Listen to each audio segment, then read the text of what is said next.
Hello, and welcome to the 357th episode of the Unranked podcast. This is Christian Humes here with Andreas Tuna Marinella. Yep. And Thomas Martin Caswell. Just kidding. You're no Martin. Boys, we're back in town. Boys are back in town. Boys are back in the new year. In the new year and in the second year of Pokemon for the podcast. That's right. It's our 357th Pokemon, which means you could listen to an episode of Unranked Podcast every day for a full year already for the last 356 Pokemon episodes. And we now begin our second year of 356. Oh, yeah. My brain is fried. Wow. I am still very sick. Wow. I am so very sick. What are you talking about? My dyslexia. What my dyslexia and my illness have taken over my brain here. Never mind. We're gonna push this Tom, joke. do you know what was going on? We're gonna push this joke for 10 more episodes, for 9 more episodes, and then I'm gonna do it again.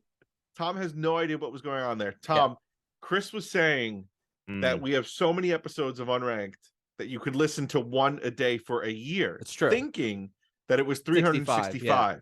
However, it's 356. Gotcha. Yes. So I switched those that's numbers. what happened there, Thomas. That's a classic move right there.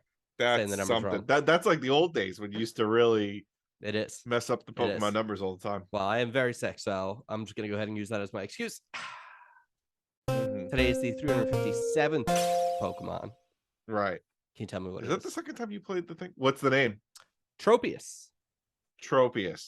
Great Pokemon. Tropius.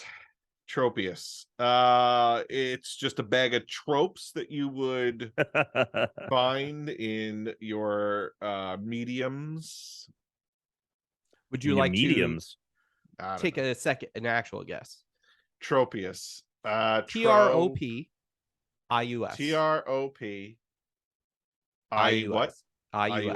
Tropius. Tropius. Oh, it's not AS. Tropius. Trop. Coming. Oh, Pius. No, that's PS. No. You're on the right path. That would have been hilarious. You were. With Trop? Yes. Mm-hmm. What the fuck word starts with Trop?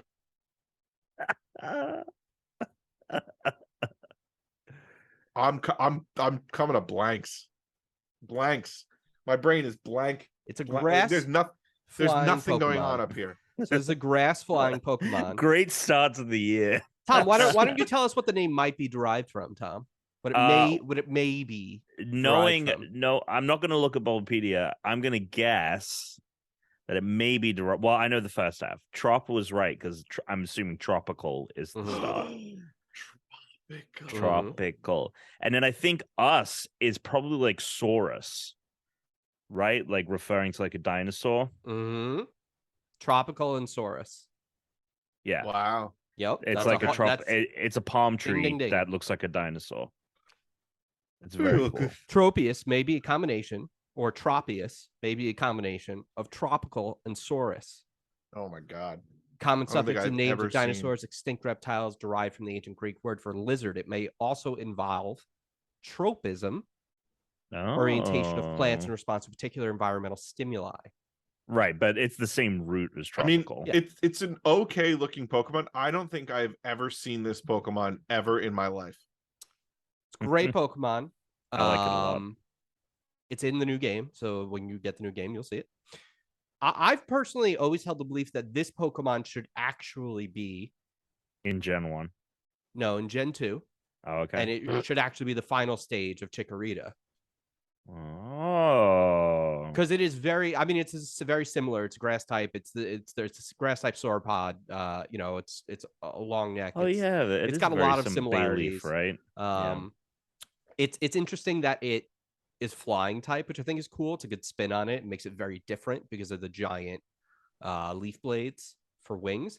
And it is one of those, single stage Pokemon that you don't get a lot, which is part of why it is like, all right, we're here. We're just one big ass Pokemon right from the jump. Like that's Wait, This is so if what it you was get. evolving from Chikorita, it would be what, the fourth evolution of this Well, thing? it'd be the third. Like I always felt like the third stage. I mean, I love Meganium. I love Chikorita. Like, but I always felt like I saw this and I'm like, this almost feels like Wait a a minute. rejected final evolution for Chikorita that they were like, let's go back to that. Let's Yeah, pretty cool. Mega Chikorita. Meganium looks very similar. Yes. Mm-hmm. Because I mean they're both, based on the same species of dinosaur. They're both grass. Right. So right. it is interesting how that happened. But again, it's fine, I think, to have that kind of variety just because it's like, hey, good theme. Do it again. Why not? Plus their secondary typing with flying is different. So I like it. I like this Pokemon. I'm a fan. All right. I am a fan of this. I think it's because it looks simple. It's like a simple idea. It's a cool idea as well. And it looks very much like a Gen 1 or Gen 2 design. Totally agree. Anyone have anything else to say about this Pokemon before I read like a Dex entry of some kind? No. Well, just nothing out there. I mean, it's cool. It's cool. I like it a lot. Tropical dinosaur, man. Cool idea. Let's see what the Pokedex executed has to say. well. So this game again came out 3rd generation, Ruby, Sapphire, Emerald. Let's see what Emerald has to say. Green Pokemon, green game. Green Pokemon, green game. It flies by flapping its broad leaves. The bunch of fruit that grows around its neck is deliciously sweet. In the spring, it scatters pollen from its neck. It feels weird to like. It's weird to me because I'm like, in that world, you are, as we've learned time and time again, you're eating the Pokemon, which in our real world, we are eating animals, right? Sure. Some of us are. It feels weird for some reason. The idea of fruit coming from an animal and eating that to me is like skews me out a little bit. Sure. Like I'd eat the Tropius, Sure. but would I eat its banana or whatever? Oh, would you eat that the poop coffee that the monkeys eat and they poop it out? I know the coffee bean isn't grown on the monkeys. It's not like it's popping off their backs. Wait, what? There's a coffee bean that's a monkey shits out? Oh yeah, it's delicious. So there are these coffee beans. The monkeys eat them. Okay. Right? And then these monkeys have an enzyme. It's either in their stomach or in their gut. Can't remember where. It's like in their intestines. Don't remember where. And it essentially removes all the bitterness and sourness from the coffee bean. So when they poop it out, they collect the coffee bean because the bean itself isn't actually like digested. It's just not digestible by the monkey. But the only part of it that is that the chemicals that make up the bitterness and the sourness. They clean it, they rinse it. Which, by the way, like if you think about it, most fruits and vegetables things you eat like have had bug or other animal shit or things all over. Everything is washed. Anything that you eat has come from the inside of something or has had the inside of something on it at some point or another. So they wash it, and then you make coffee. It's just regular coffee bean that's been partially digested, but it's like very smooth and sweet because of this enzyme. It's very expensive. Did you know about this bean, Tuna? No. I had it at there was sort of like a big farmers market style like event. They had like 100 vendors, and there was one that had like all these different coffees from around the world, and I was able to have like a little cup of it. It was very good. Very good. Well, gotta have that poop coffee. Or coffee that makes you poop if you're Alex or Tom. Yeah. So I want to thank you both for being here tonight. Everyone, except for me, because I'm very sick. I wouldn't go out to the theater, but we all could be at this year's biggest movie event of the year, Megan. I know every one of us wanted to be there tonight instead of being here. I'm very excited for this movie, unironically. I don't know about anyone else. Alex, thoughts on Megan? Is this the one with the doll is coming to life or something? Yeah. Oh yeah, it's with the girl from Girls and the girl from The Haunting of Hill House, I believe. Yeah, very excited. Can't wait. Doll comes to life. Never seen that before. So well, it's an AI robot doll. Right. Well, okay, they bring it to the modern era. Yeah. So the doll already has some sentience, but it's AI gone bad. is essentially Right. what that is. Right. All right. Am I excited? I am excited because I loved not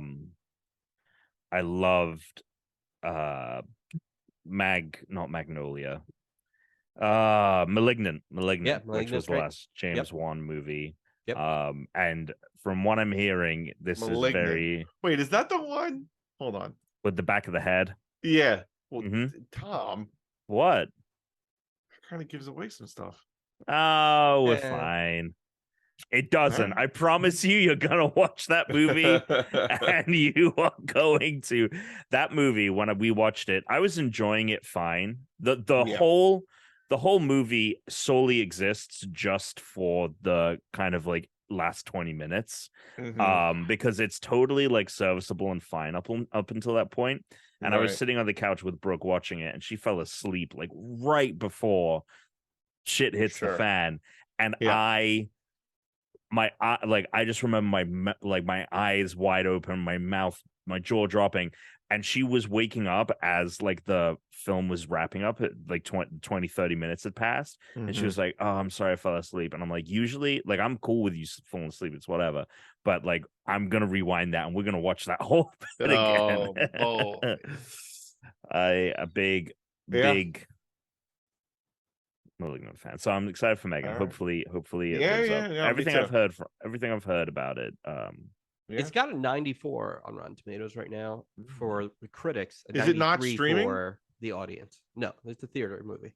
It'll be a quick turnaround, I'm sure. All of the like I watched The Menu this weekend. I feel like that was just in cinema, but it's on HBO That Max came now. out like I'm sorry. It October. was where, Tom? It was just In in the the cinema. cinema. Okay. Where movies In are the shown. theater. In where movies are in shown. the theater. It just had its theatrical release recently. Yes. No, Cinema it's theatrical in release. theaters. I love going to theaters, so I'm happy with that. I mean, you just got to get AMC A-list, and then you can see all the movies you want. I'm not. No. If you didn't have Baby, if you were able to like pop out whenever you want, go see a movie, you would definitely get on A-list because it's basically like Movie Pass.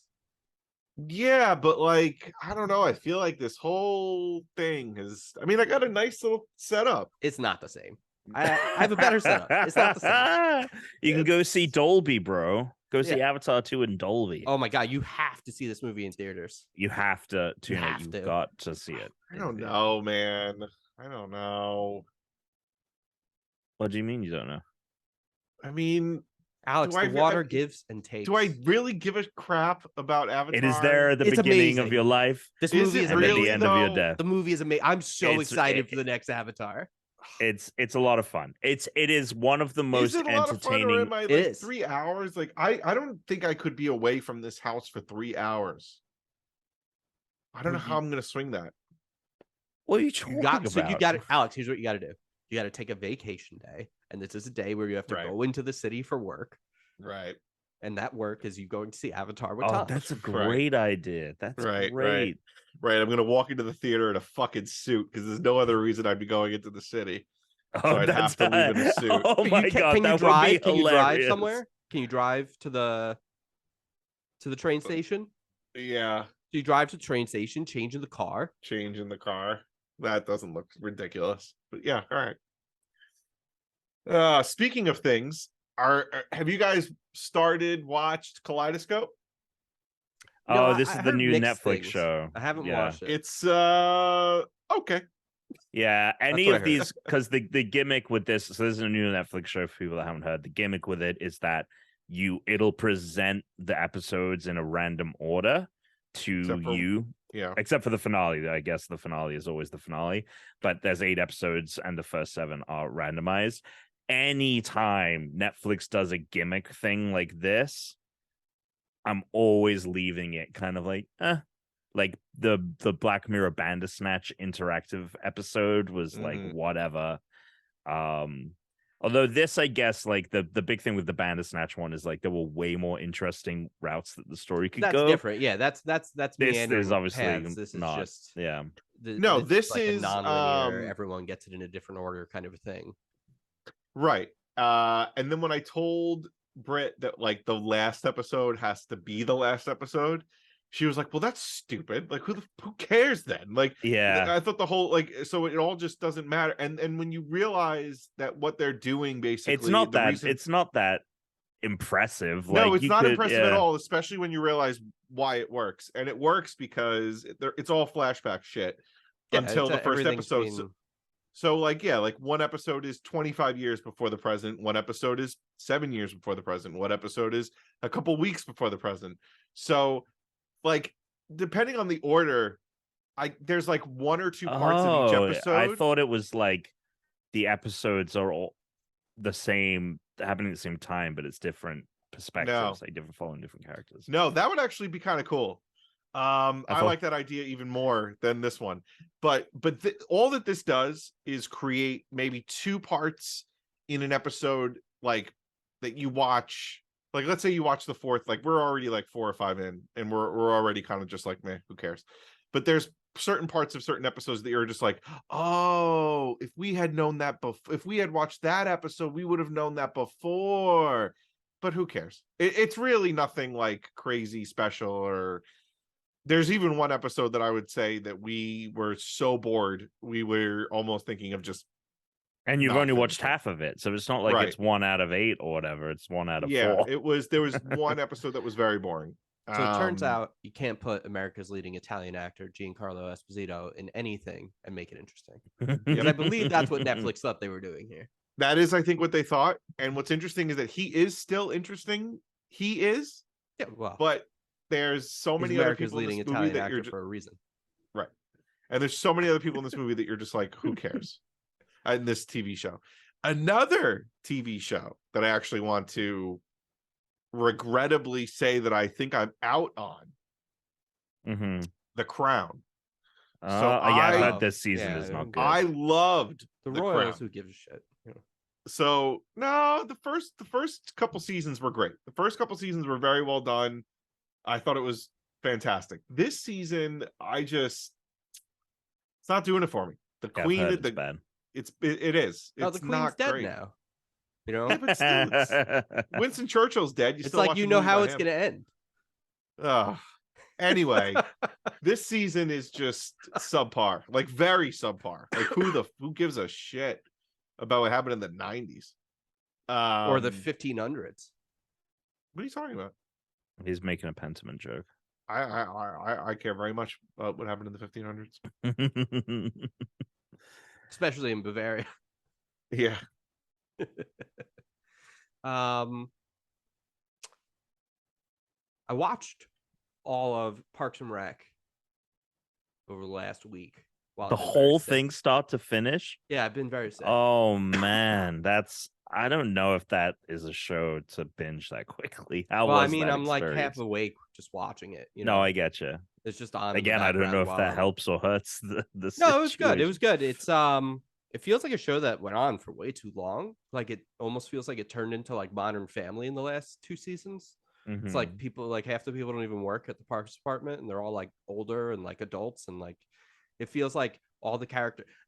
The interesting thing about this show is Michael Schur made it after he made The Office, and then the next thing he made was The Good Place, and you can see how he got to The Good Place. I didn't know that it was The him. Office with this, because all these characters have much bigger narrative stories, and a lot of the relationships and the characters change and grow so much, like in The Good Place, to the point where like half the part of the reason you're watching the show isn't necessarily for like the jokes. It's like, oh, you're like kind of interested in seeing invest in these characters. Yeah. The problem is it was still a network show, and like it's still at a normal like episode length, and like I think he got the characters way too far forward and then didn't know what to do, and like it feels like he basically had to make the rest of the world around them so much more insane than it used to be. Like the show starts out pretty grounded but kind of weird, and then it feels like they live in a nut house. Like, I mean, like they're normal and the rest of society has gone fucking rogue in the last couple seasons because it's like, oh well, that's I don't want to The regress Office felt my too as well.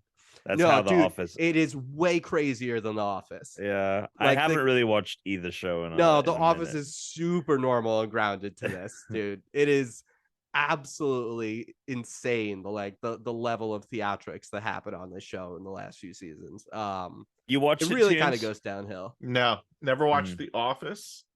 Wow. And yep. He refuses to now because it's old and people make references about it and people like it and he doesn't know what it is. Well, I'm so not he gonna doesn't wanna watch. join I'm in. just not gonna. I'm not I going to made get a- invested in. I never watched Friends. Like I'll catch it when it's on, maybe. He has Mhm. such a But- like devotion to Jerry Seinfeld that he refuses to watch any other kind of normal sitcom. It's so stupid. No, I saw a couple episodes of The Office when I was in college, and I will tell you, and I'm definitely in the minority, I didn't think it was that funny. I'm sorry, I didn't think it was that It's funny. fine. I The didn't few make it. episodes I saw, I was like, It's not not like it needs laughing. defending. Yeah, It's not like it's a cult. So by the way, Oh, today small cult there's project that needs quite defending. quite a few episodes today that are highly offensive. Yo, So- so I was trying to find. There was a moment from an episode from like a Christmas episode that I was trying to remember in my head, and it basically, it was I couldn't. I don't know if it exists because I was trying to find it, and I was like, I think it's from the very first Christmas episode. So I was trying to scroll through that to find it, and I got I was starting to absorb. I knew it was the one where they do the white Santa or whatever, and he gives him the iPod. Yeah, What that I knew that was the the crux. white outfit. But Yeah, but then I forgot that the B plot to the episode is Michael won't let Daryl be Santa because he's Correct. black. Yes. I was like, holy Yeah. fuck, bro. Even though you're trying to display that Michael Scott is ignorant, not that is not a charming character. That No. is just like a racist person. well, in Um, the first season or two, also his whole thing was like he's a piece of shit. He's not Yeah. lovable, And then they change him by the third season. They're like, oh, actually, he's a lovable idiot. It's way more like the first season is way more in Totally line different. with the tone of the British Office, and it Yes. just doesn't work. Yes. And then they're like, Yes. we got to make it a more American thing. Yeah. I actually watched a good video on that, which discusses and it shows like exactly how they made that change and like what changes they did. Like they literally changed his haircut, they changed his clothes. You know what? Like, they I think completely you watched changed his that. look. I think you watched that, and then I saw it on the homepage of the Unranked YouTube as No, well. no, and no. Because I watched that on my TV. So because I was like, oh yeah, he did get hair plugs. yeah, for the second season. Yeah, it looked very different. Very I sick. watched. So I gotta tell you, I haven't Okay. tasted anything in a week. Okay. I was telling Tom this, Alex. I've taken quite a few COVID tests, Mhm. all negative.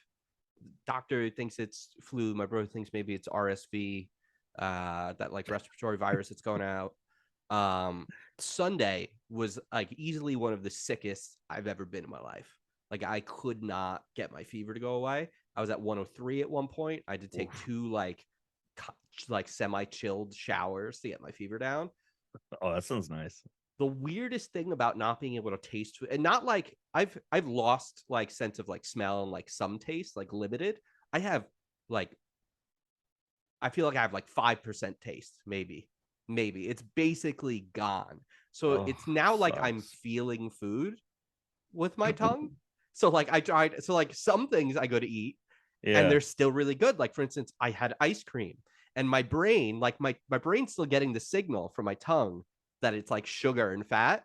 And so like I can feel like the serotonin's hitting. Like I'm like, oh, like my brain likes this. Like my body knows like, oh, this is nice. But I taste none of it. That sucks. But like I can like feel the sugar. I'm like, oh my God, there's so much fucking sugar in this because I can't taste any of it.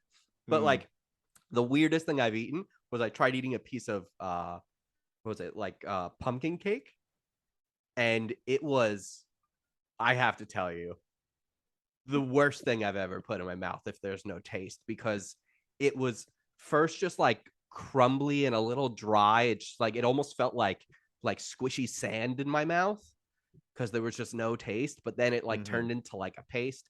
Highly don't recommend it if you have anosmia and have no taste or sense of smell eating any kind of like coffee cake or pumpkin cake. My fucking cat's gonna knock over my Legos.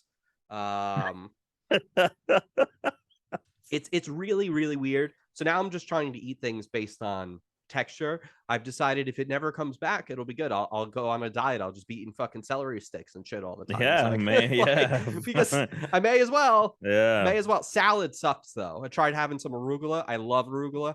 Nothing. It's like just putting little pieces of paper in your mouth and chewing it. It's fucking bullshit.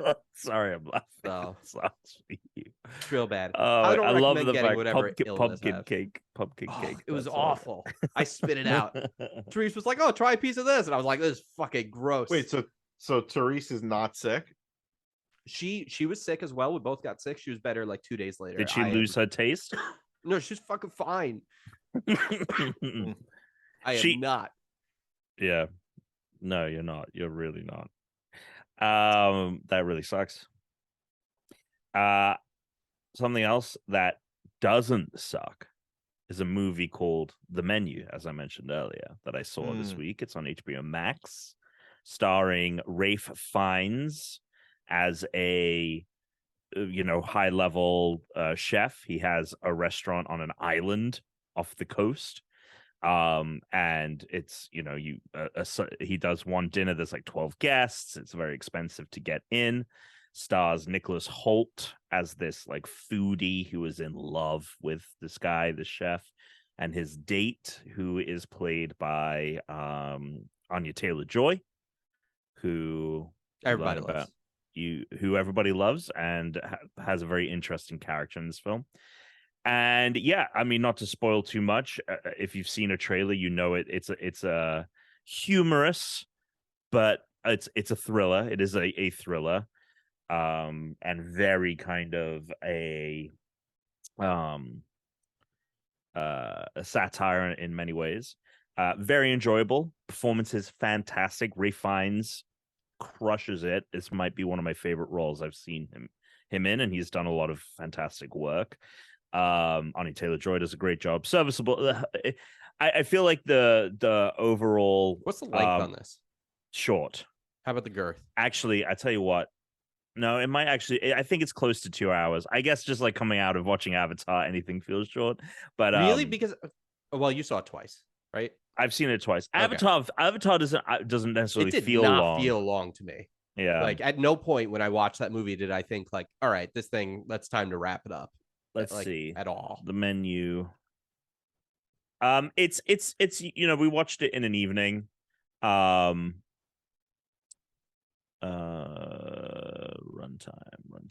I honestly feel like if a movie, unless it's an event, it's like, oh, you're only gonna get a few of these ever, kind of a thing. It's like a big event movie, like a numbered Star Wars or like an Avengers or an Avatar. Keep it under 2 hours. It's definitely under 2. Google just is, or Bing, because it's made itself. It's the default browser isn't working. Yeah, it's good. I think that some movies, it feels a lot like I think we talked about Ready or Not before. But like Ready or Not, the one with the hide and seek game or movie, maybe we didn't talk about it. Woman marries into a family and they play, like they have these weird traditions and stuff. You told me about this. For anyone that's seen Ready or Not, it feels like that. It's way more of a thriller than a comedy, whereas Ready or Not was way more of a comedy than like a horror film, or a comedy horror film. And there's a movie called Pig that came out not last year, 2021 at this point, with Nicolas Cage, which is trying to, I think, tell some of the same stories. And that is like way more of like an actual drama. Mm-hmm. And both of those movies do those components better. It feels like a mishmash that works and like is entertaining and fun, but it doesn't succeed as well as being a satire and a comedy as Ready or Not does. And it doesn't succeed in the dramatic sense as well as Pig does. So it's good. Definitely worth a watch. It's on HBO Max, and a lot of people really love it. My friend Eric, I think my expectations were super high because my friend Eric was like, that's the best, who has good taste and like reviews movies for a living, said that it was the best movie of 2022, no competition. And so I went in with some very high expectations, and I was like, oh, this was like the Banshees of Inisherin that I talked about last week is like I think a much better film. And maybe my movie of last year, other than Avatar 2, of course. I'm just messing. But yeah, The Menu on HBO Max, worth a watch. Oh yeah. All right. All right. Let's talk about Pentiment. Well, first of all, let's explain why we all played it. Well, yeah, I guess last week, and it's honestly, it's part of why I'm here today, because originally, well, Tom thought we were gonna have a guest, but they didn't end up working out. I was like, oh, I guess I don't have to be here. Oh, but yeah, then I the remembered guest. I was the one to suggest, let's do Game Club and I'll play a game. So I felt like I should definitely be here, especially because I played the game. So Game Club is back. Our first Game Club game is Pentiment. We'll be talking about it a little bit this week. None of us have finished it, so we'll talk about it again next week. Game Club will probably, like, every 2 weeks or so, a different game. How many hours is this game? Because I don't know that we're going to even be able to finish it by next week. It's 14 hours for main story. What act is everyone on? I just finished the first act. Okay. I'm on the third act. So you'll be able to finish it, I believe. But you've been playing since yesterday. Is it act 3 or is it 3 acts or is it 5? Like it's 3 acts. Okay. Yeah. More traditional for that time period would be 5. Now, but... I have a feeling that this is a game that might require multiple playthroughs. I don't know that that's going to be a part of the narrative of the game where it's like, oh, you have to like do it again or something. I have there's nothing I've learned or seen in the game that I'm spoiling by saying that. That's something that I've been thinking since Act 1, and because literally the word Pentiment is like a description of an artist drawing over another picture. Mm-hmm. So like making it so I honestly thought when the first act ended, I thought, oh, maybe like before the first act ended, even I thought, like, I wonder if this is a thing I'll be able to solve or do, and then I'll have to keep doing it over and over again and learning different things, coming at it with new information. Like I thought that's what's in my head right now.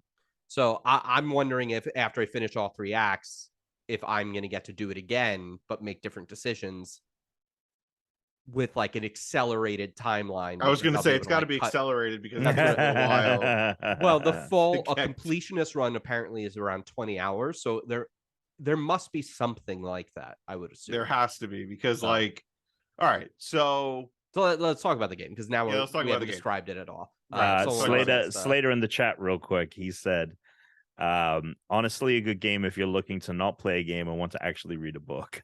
Yeah, which is why it's been great while I've been sick, because I tried to play Halo and I immediately got very dizzy and could not play it, so I had to put it down.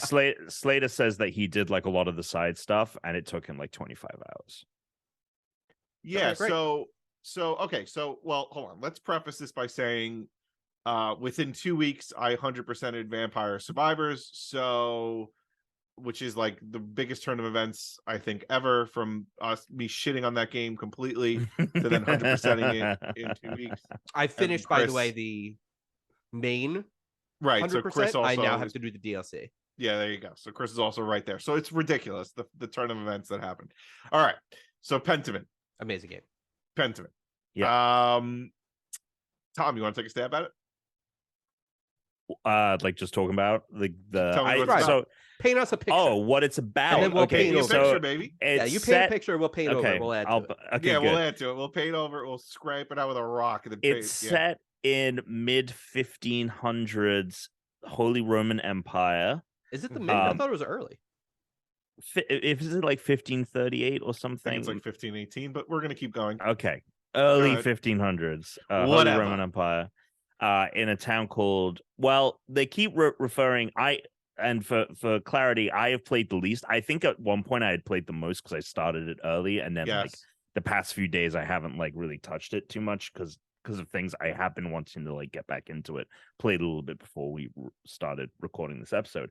Anyway, so there's Kirsau and there's Tassing. One is the village, and Kirsau is the abbey. Oh, Kirsau is the name of the abbey. Gotcha. Cool. I think so. So it's about this guy called Andreas, who is an artist who is in town temporarily to work on his masterpiece in the abbey. So he works in the Abbey, but he isn't a part of it. He knows the people there, but he's not like a brother, a friar or whatever, A monk, a priest, a monk, whatever. Yep. And yeah, and it is a interactive book essentially where you are. It's a 2D game where you are moving from, you wake up in the house that you're renting a room in, you walk to the Abbey, you can stop and talk to villagers and stuff like that. And there are little. It is drawn, and the style is very much like style. a manuscript from the time that age. Yeah. And you're working in a scriptorium, awesome. Which is where very cool looking. People of that age, well, it was almost out of fashion by that time, but a scriptorium is where they would work on these manuscripts. Well, that's the thing about the game is they tell you that, right? Like it is that everyone is like shocked that the Abbey scriptorium is still open. And I think there's the Drucker house where they actually have a printer, right? And he's able to make copies of things, and that's like part of the story.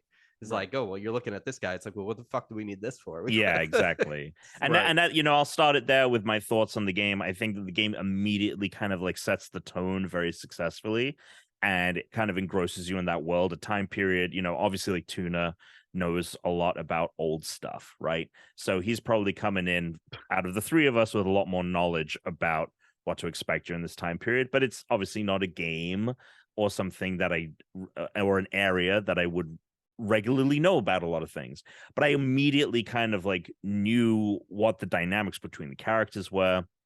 I understood like how the world was working. I understood, like this is a dying art, and like the future is coming, and it's all like mass production, like, and so there's like tons of.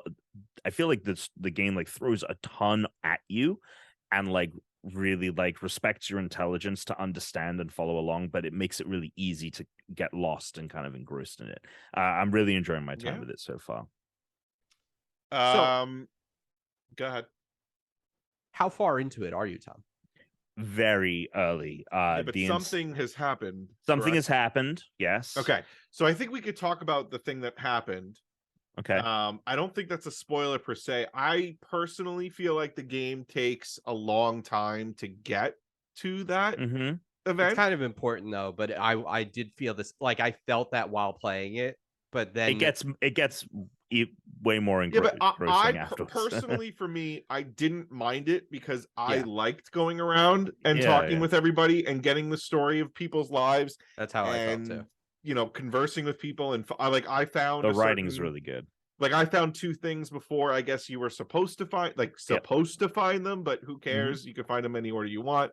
Like I was really enjoying exploring. I love the art style is amazing. Like it's amazing, right? So I didn't mind it, but other people might be like, "What am I doing? We're taking a long time to get to the incident," which is this is season 5 finale of Lost. A murder in the Abbey. There's a murder There's a murder. There's been a murder.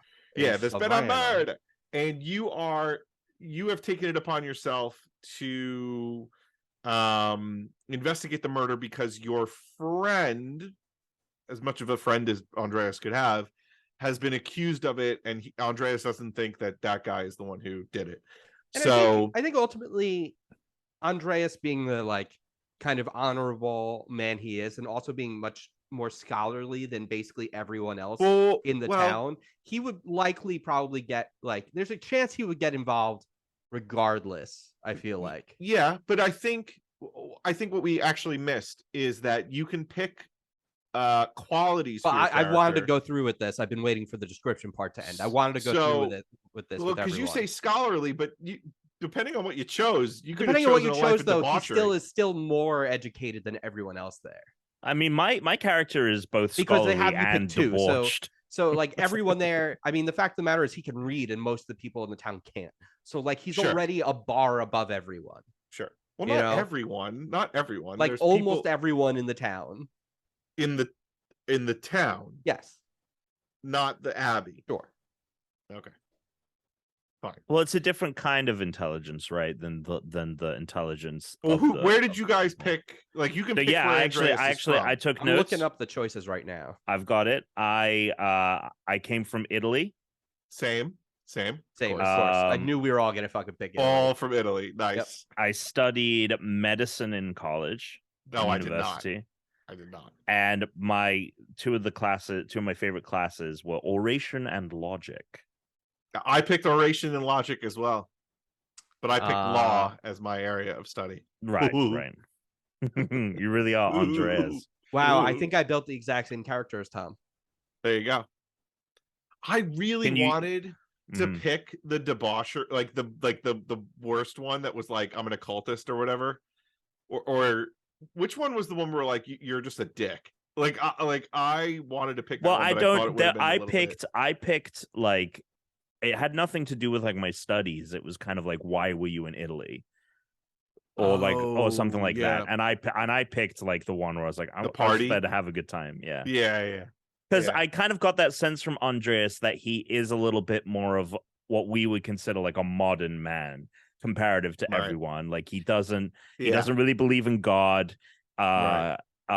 You know, he has respect for the people that work at the Abbey, but yeah, he isn't a follower of Christ. So I kind of thought like, oh, this guy has, and there's like lines of dialogue that are just like him kind of like having fun. He's not taking everything as seriously as everyone else. I like the character a lot. And you know, one of my favorite things about the game is that, and it's very important for a game like this, we are making choices, you're choosing dialogue options. Yeah. I don't feel like I'm making choices simply because like, oh, I think the best outcome for Right. me, this will net me the best outcome. I make like choices like, I think Andreas would say this. Like, I think he'd stand up for this person. I Same. think that he would say this in this moment, even if I fear it might get me in trouble later. So there were 5 choices: hedonist, craftsman, bookworm, rapscallion, and business. Do you know which one you chose? I think I chose hedonist. Yeah. Oh, I chose craftsman. I don't. What are they again? Hedonist, craftsman, bookworm, rapscallion, or business. I picked business. You picked business. I picked craftsman. Tom Yeah. picked hedonist. Let me tell you something. Business has not been favorable in any kind of dialogue option. The business thing that comes up, I'm always like, I'm not picking that one. I sound like such an asshole. I picked craftsman partially because it just felt like it also fit the character a lot. Yeah, totally. You know. And then there was theology, imperial law, and medicine. Tom and I both picked medicine. You picked the law. And then it was Latinist, logician, orator, occultist, heaven and earth. Mm-hmm. Which we each got to pick 2 of these. Yeah, I picked logic and oration. Yeah, Same. so did I. Which 2 did you pick, Alex? Same. Oh, okay. Wow, all 3 of us picked the same 2. Unbelievable. I mean, they seem like the 2 most those obvious seem best ones. Yeah, those are the ones that like I was like, well, for a game about making decisions. For a game about making like, exactly. Also, That's my exactly what I concern pictured. was, I'm like, this occultist thing is probably going to come in handy at some point. But my concern was, if this is my character's background, it's going to come up at some point, and someone's going to be like, he's a fucking witch or something. Yeah. So I was like, I'm not. Well, that's picking why it. I chose medicine, because I knew that the murder was going to happen. I was like, Oh, I had no idea. I knew nothing about this other than like I didn't know either. the storybook point and click kind of style gameplay. I knew nothing else about it. This game needs one thing. There's one thing this game needs. This game needs a fast travel system. Yes, it does. This game needs a fast travel system. Like going from the Abbey all the way back to the fucking like. Where you rent, it's like on the furthest, to the main house. could not be as far. It could not be any further in the game. And it's like I gotta go, and the Abbey's like a maze, so I gotta go through like 12 different fucking buildings just to get out of the Abbey. Yeah, that is a real pain in the ass. Yeah, especially because the scriptorium is like also like in the furthest part of the Abbey. It's like all the way tucked. So I also like the way that your decisions that you, or not the decisions, but the answers that you give to certain characters, so they, it'll say like, oh, this will be remembered. It doesn't tell you that you're about, sometimes it does, but most of the time it doesn't tell you that what you're about to make it, like, you don't know. Yes. Yeah. I had a lot of trouble with this. With what you're saying. So like sometimes you'll get a thought bubble on the bottom that's like, that allows you to kind of ponder it with I guess like the people back home, right? Representations of the people or his dreams. right? Because Oh, there's is Socrates. that so? You can go to that I thought think that bubble might and be click on it because of and one of the stuff? backgrounds we chose, by the way. I think that might be like one of our backgrounds that we chose gave us that advantage.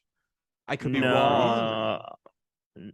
Oh, well, we're introduced to that like dream world. I mean, that's the first thing when you open the game. It is Right. like his dream. So, but And then the when guy you in the chair, I'm like, here's fucking King Tuna in his chair. yeah, Right. it is his it is like him dreaming about like I guess like historical figures or like having a party.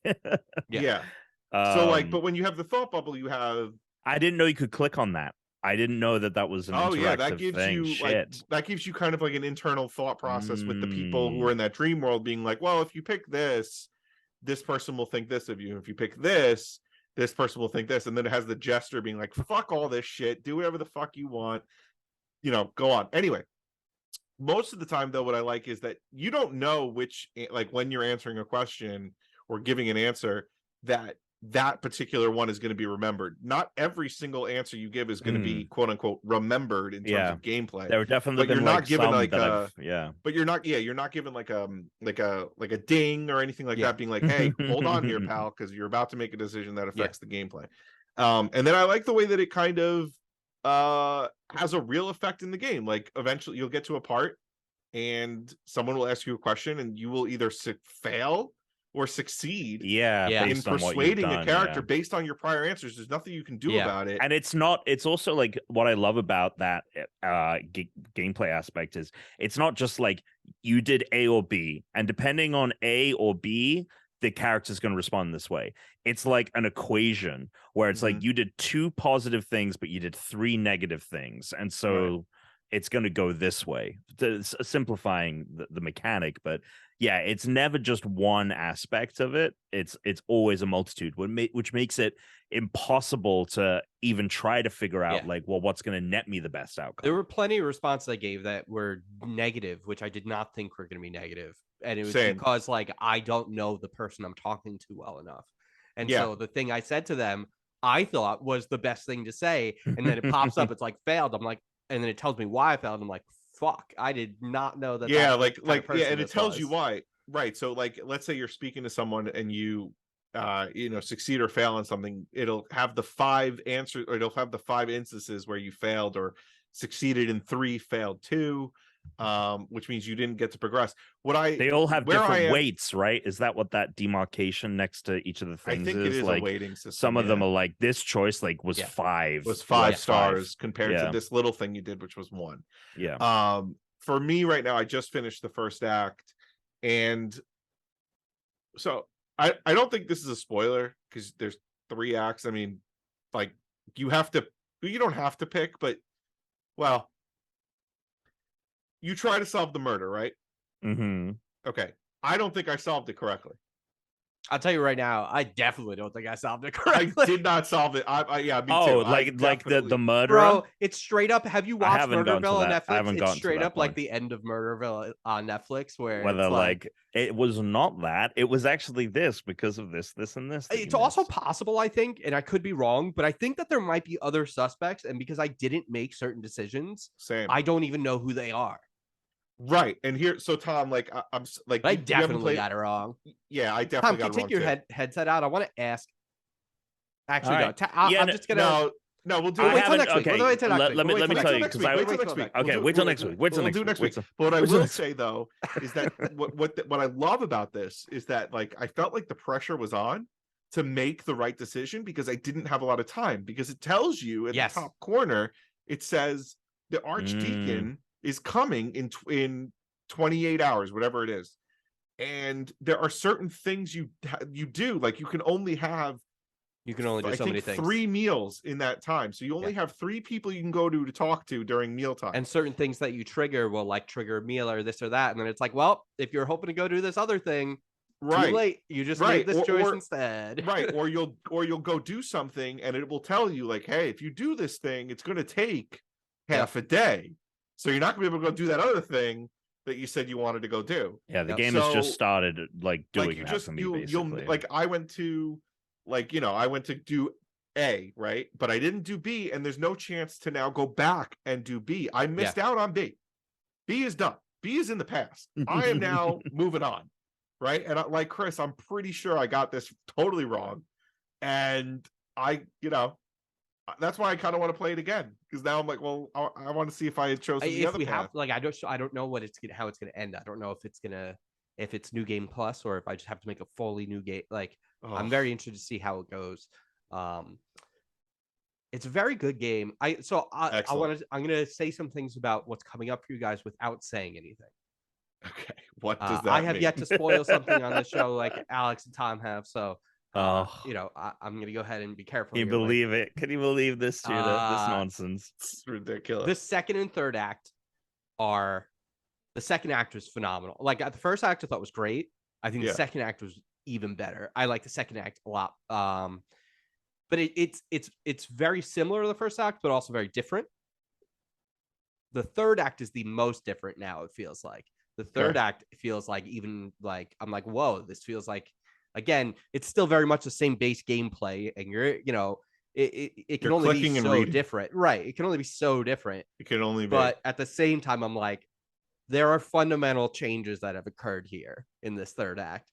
And they do a really good job, I think, of making each one feel like its own story. I got to tell you, I'd watch this as a movie, like as a 3-part movie. I'd watch this. Yeah.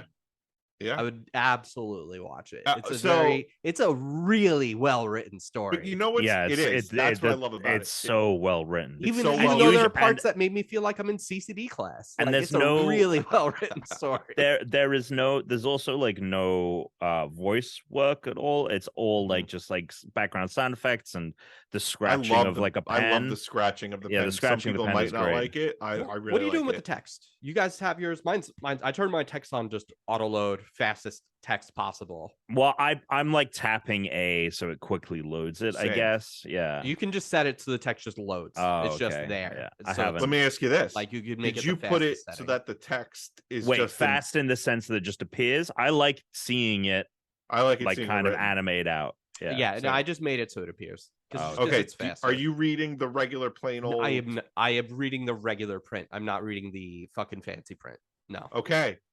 But I think there's something to be said about the fancy print. The fancy print's cool, but tell me about it. What is? Well, because I think that it's showing in Andreas's mind who is highly educated and who is not. Like, whoever has block, because it changes. It changes. It'll change as he's talking. So if like the regular typeface changes too. It's just more subtle. Oh, it does. It changes for you too. Wait, what? What did you just say? What did you just say? I literally don't know what you just said.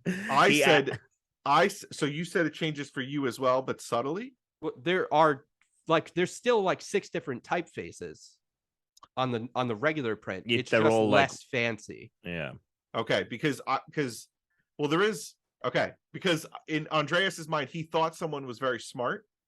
And then when he found out they weren't, like, the typeface went from calligraphy, like really fancy, to like not so fancy. Yeah, to not so. They'll do that. It's just less obvious because it's a much cleaner print on all of them. Got it. I played it on an iPad a lot, like via streaming. I played it like laying down and shit, and I couldn't put that on. Yeah. I was struggling to read it. I'm gonna say 2 things. So one, you know how I like love to complete things, right? Like, I need to complete everything. Yeah, of course. And I hate the thought of missing something. Yeah, you must be hating this, that you can't do everything. Well, yes, but I actually like the fact. I like the fact that it's basically telling me, like, just play the game, and make the decisions you want to make. Don't worry about backtracking. Don't worry about that crap, because it's in the past. You're going to miss it. You don't need to worry about it. I like that. Like, I don't like a game that's like, But I hated it when there were a couple things I wanted to do and I had to pick one, and I really hated it. That's the point. I kind of like the fact that, like, I'm committed to this. I'm not going to go back and do the other thing now. The only other thing I would say is, during some conversations, I will bring someone up, like someone else, like in the way the conversation was. But if I have gone to this person later in the timeline, a question that I could have asked the day before will still be there. But then I will have this might sound convoluted, but I will have the most recent conversation about the person now. And then it will still allow me to ask the question from from the previous day, which will not make any sense in terms of why would I be asking? Because then I'll ask the question, I'm like, oh, have you heard of this person? It's like we literally just talked about that person. Right. But because it hasn't been written in a way that subverts that, I have to have that conversation all over again. Well, once you start seeing the fringes and the limitations of the story, because you know, you are reminded it's a video game and you can't actually make whatever choices you want.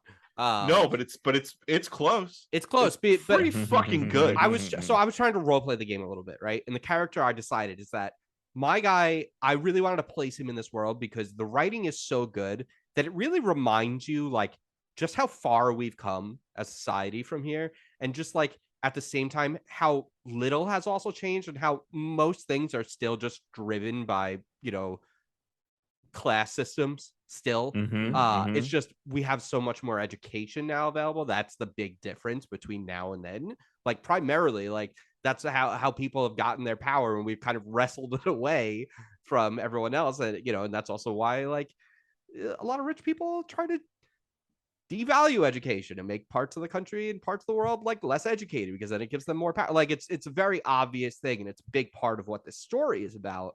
And so I said, well, my character's smart enough to know that he has some power and nobility and education, but he doesn't have enough to fight against these people or do anything about it. But he cares about the common folk because he understands that like they don't really have any choice in their station. They're all just like stuck wherever they are. And that's why he chooses to like stay with them. And that's why he's like, so I was like, I'm going to play this as I think a person in this society would, which is they're going to do their best to be a good person. But when push comes to shove, they're going to fucking survive. Right.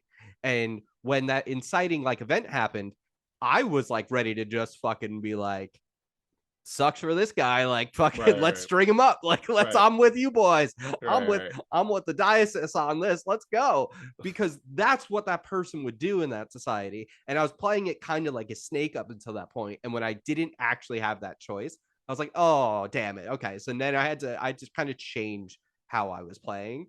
Yeah. And it was a bummer because I kind of wish I had been a bigger dick to all the people at the Abbey, because I was being really nice to them up until that. Yeah, so I've been nice in some conversations because I want to get further in the conversation. I want information, but I also like I'm not going to Google a fucking thing about this game because I don't want anything ruined. Of course. No, I mean like I don't want to Google anything like in general because I want to go back again, play it again, and be a dick, and see if I can find different things that were going on that I didn't find the first time. So I don't want to actually. I started the third act and I'm struggling not to try to burn through it because I want to start it over. Like, you know, because like it's like I'm very excited to do it again. Yeah. One of the things that the only other thing that I have noted that we haven't talked about yet speaks to what something Tuna mentioned earlier. Like, there's a bit in the beginning, like before the murder even happens, there's like some shit that you can find that I'm assuming like links to the murder in some form. And I was like, oh, I like, this is cool. Like, this was a totally optional thing because like right before I found it, it was the character was like, okay, let's go home, have dinner, which is in the opposite direction of the thing that has the thing. So when I went over there, I was like, oh, this was optional. Like, I assume like I can find this later. Like, it's going to be important to the mystery. But like, it's cool that I found it now.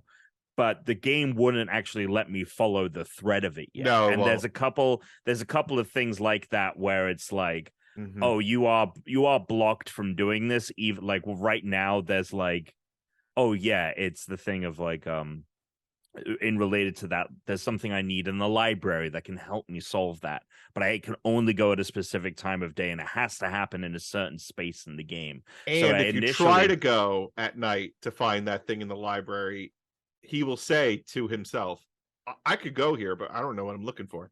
So like you don't have enough information to even get like it will tell you or like yeah, I wanted to be like, fuck, like, just let me go, just go. Like there were times where I was like, I know I can do this, and he's like, I don't know if I should, and I'm like, no, you should.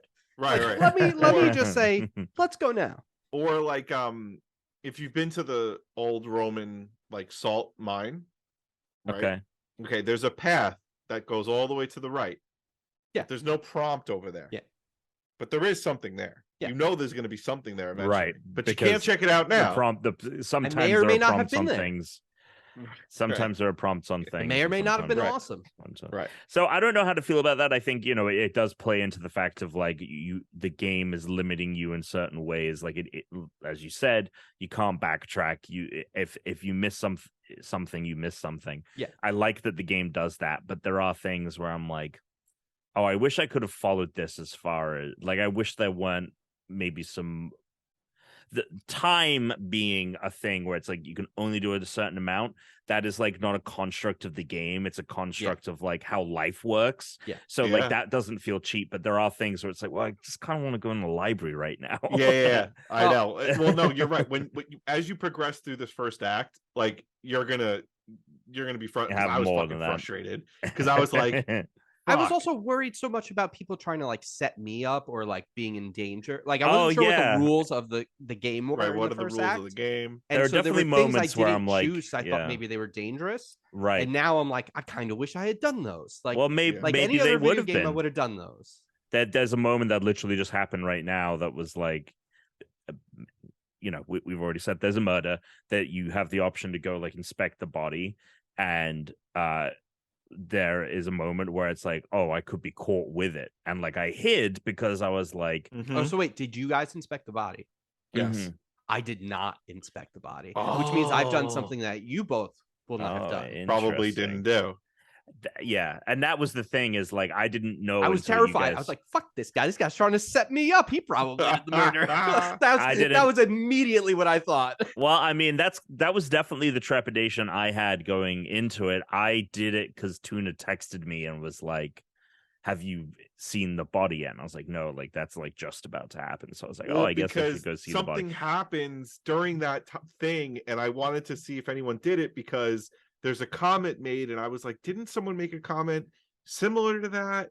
Because there's obviously there's a bigger picture going on that people know about. You know what I mean? Like there's, but like there's there's like a sentence made about the condition of his body that I was like, huh, didn't someone mention something like that about some other person in town? Like I was like, ugh, and I couldn't remember. And I looked through the glossary and the people, and I'm like trying to put it all together. I almost started to like, I almost was like, fuck it, I'm gonna get a notepad and start to connect like people into family units with lines and you know. But I was like, you know what? That's just play the game.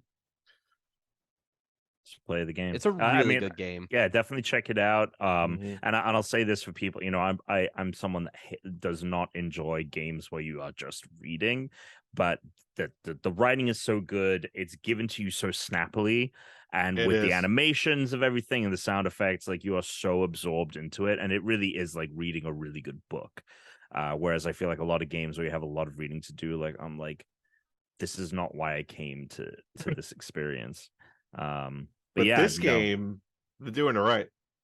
And it's on, and you know, I mean, this is Game Pass Game Club. This game is on Game Pass. Game Pass game, exactly. Fantastic. I know. Chris has been doing this. He's been doing the streaming, the cloud gaming streaming. I've been playing a lot of it just on my phone. Like it's because you don't have to have quick reactions. Really, you I wonder if on PC you can just like click on shit, like it's like a fucking point and click.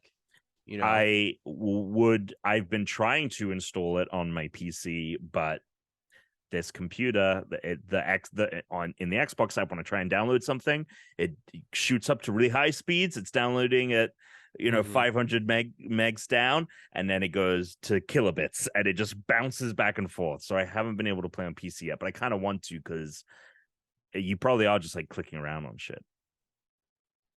Yeah, I love it. I love this game. It's a really good game. Good game to start the year off. Let me just see my notes, see if there's anything that I wrote that I want to remember.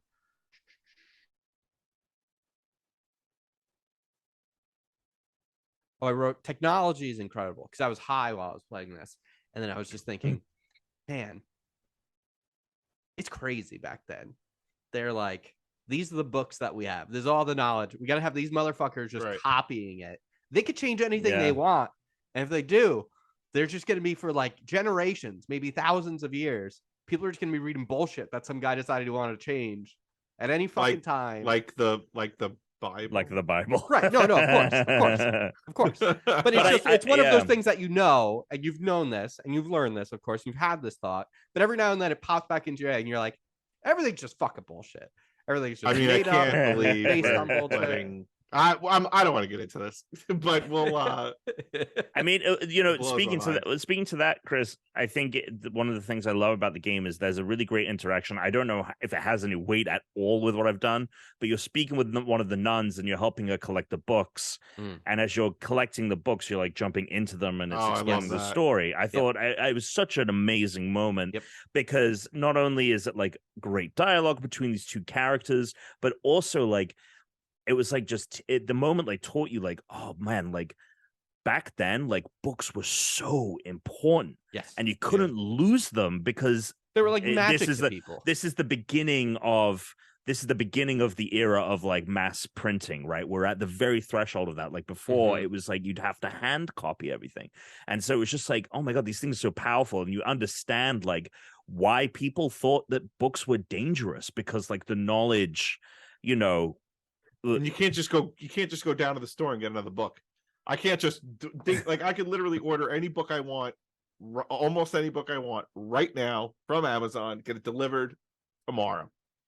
Ridiculous. And what would you do if you got transport? You in one mind if you were transported back to this, you'd be like, oh, it's amazing to see all of this, and the next you're like, no, you can't. Is it romanticized to a point where it's like, oh my God, to live in the world of Richard the Lionheart is amazing, but at the same, are you fucking? I'd be dead within like 10 minutes. Well, you'd have all the that's did we talk about in this podcast where it was like, well, if you time travel, like no one ever thinks about the fact that, like you're going to a period where like there are pathogens that exist then that don't exist now. I don't know how to like survive. You're immediately gonna get sick. Like I'm never thinking in my head like, oh, like okay, like today, right? Like I made like chicken cacciatore, right? Okay. Got the chicken from the grocery store. The mushrooms are sliced already. Cut up some. You put me in 15th century fucking England. You guys got the oh, I got to catch my own. Yeah. And then yeah. Right. And then the water, not really sure. Sauce? No, you don't know what sauce is. Okay. But you know what you could do? You could go back with a gun and you could just like rule a little principality or something. They wouldn't know that thing like that. They won't know that thing runs out of bullets. And I'm not going to shoot them. They say. And you're like, give me a chicken.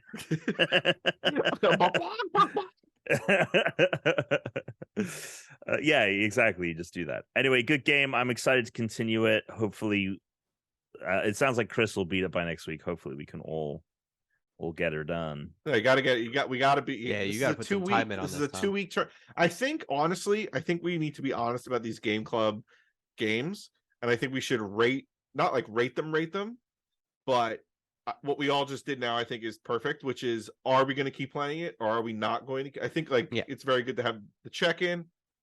And you can be honest. Also, if you're going to check out, you're like, I'm not going to keep playing this. Then it's right. Like if okay, Tom right now, we'll talk about it. And if Tom was like, I don't want to play the next, I'm out on it. Yeah. Right. Then that's fine. You don't need to play. Like I think you play it for the week. Yeah, it's fine. It's a bad decision. It's a great game. I played it. Tom, Christian will remember this. But yeah, right. I'll remember this next time we have a conversation. I'm playing it. I'm enjoying it quite a bit, and yeah, excited. And it's cool because I think that the last time we were doing Game Club, it felt like there were the percentage of good games on Game Pass was like smaller than I feel like it is now. I feel like there's so many awesome things and so many things to do a rotation. So Chris recommended this one. This is what we did the last time, and this is what killed it when Tom picked what was that game you picked, Tom? I have no idea. Plague Tale. When Tom picked a Plague Tale, and you and I both were like, no. Well, that's the thing. So I feel like we can do that. Okay, we could do a thing where it's like maybe we bring 3 options, and then we. No, it was also, by the way, it was like the first month of the pandemic. It was like, I kind of really like the idea. Tom picked a Plague Tale, and then the pandemic happened. It's like, I like this idea where there's no right, like there's no require, like you don't have to, but we want you to play it the first week, 2 weeks for each game. First week, everybody plays. Yeah, doing a game every week is too much. That's way too Oh, much. So yeah, every no, 2 no, weeks, every 2 weeks, we'll try to, unless we're finding that the game we're currently playing is so big that we have to extend it out another week. Yeah. 2-week period to play. I'm going to try and pick smaller. Check in games. after the By the first way, week. we could do PlayStation games. Doesn't just have to be a Game Right, Pass doesn't have to game. be. It's just more likely because we get a Right. larger library every month. So you first week check in, and you can check out after the first week. Yeah.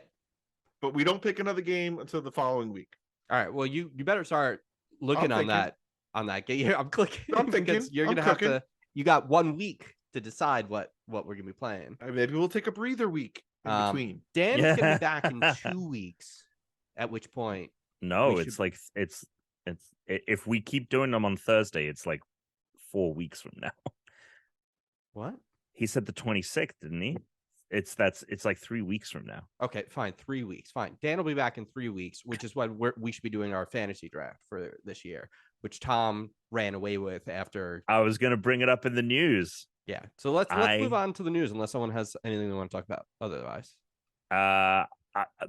Another game that I've been playing, jumping back into some Halo after our Forge, which I guess we can talk about in the news about our charity stream. But I've been playing a couple of Halo matches here and there, especially because I've been playing Pentiment. Thanks for the invite. But I'm not, Tuna, I'm He's not just doing hopping in long and playing sessions. for I'm like 20 literally minutes. playing like a match and then jumping out. middle like- of the night, it's not like my- probably it's not while like my you're Xbox sleeping is- with the baby. It's not like I have a baby to take It's care not like my of. Xbox is right here, ready to go. Alex, he doesn't want to be playing so sweaty. He's got to. He doesn't want to practice. play. before he Yeah, plays the That next is true. That is You got to true. let him get in. Get some rotations in. fucking ridiculous. Tom, I also was going to mention. I also played some Halo, but I didn't actually play Halo. I loaded it up. I tried to play Halo. I got sick, so I couldn't play Halo. But the main thing was I was trying to figure out how. The main thing was that you booted up Halo to play without any invites. Well, I didn't. If you give me like 2 more seconds. No, I'm not giving you 2 more. No. No. The main thing that I was doing was trying to figure out how to get the Forge maps to load, so that when I can actually play again and have everyone on, we can have a bunch more Forge maps. I figured it out. It's still pretty broken, but I have figured out how to like access a lot of the Forge maps now and bookmark and save them. So the next time we play, I have a whole bunch of them ready to go that like I made sure I have the game types and stuff for. So there you go. That was honestly a lot of fun. It was so much fun. And now that we have, now let's go to news, because now that we have our new Discord thing set up, we've got some Spartans. I think we got to do some Spartan nights, I think, Tom. Yeah, so actually we have a bunch of news that is personal to Unranked. Firstly, yes, I won the league. Even though Chris cheated and didn't pick a third counter pick. He's missing a counter pick. No, that's not a cheat. That hurts me. I lose 15 points, you idiot. Oh, you lost points? Yeah. Oh.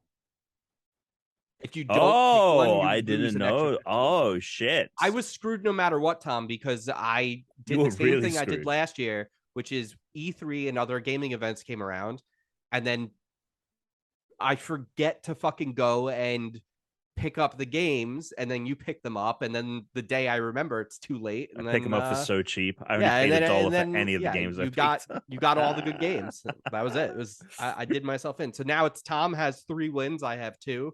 Alex and Dan are at Bagel, but I have a shot at this year because last year I gave away my first 4 picks. So I was like fucking screwed anyway last year at the early part of the draft. So I have a better chance this year, I think, going into it. But Tom is now our leader with 3 wins. 3 wins, baby. Congratulations. Anyway, Tom. so fantasy, I guess, we'll be doing a fantasy draft at the end of this month when we can get Dan back on. We have also, as Chris was mentioning, we launched our Patreon a couple of years ago. It's changed over the time, but we have stopped the Patreon because we have basically integrated all of that stuff into our Discord, because Discord now does subscriptions.